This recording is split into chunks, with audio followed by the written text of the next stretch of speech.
Hello, in this video we will see how to generate an invitation link to your WhatsApp account so that customers can register with our WhatsApp account.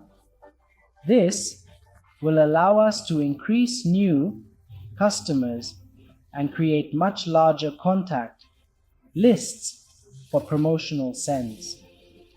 Now, for example, let's add the prefix and a phone number.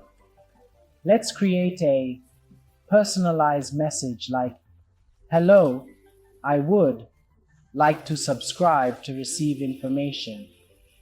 We will then generate the link, and this link can be included in both emails and messages.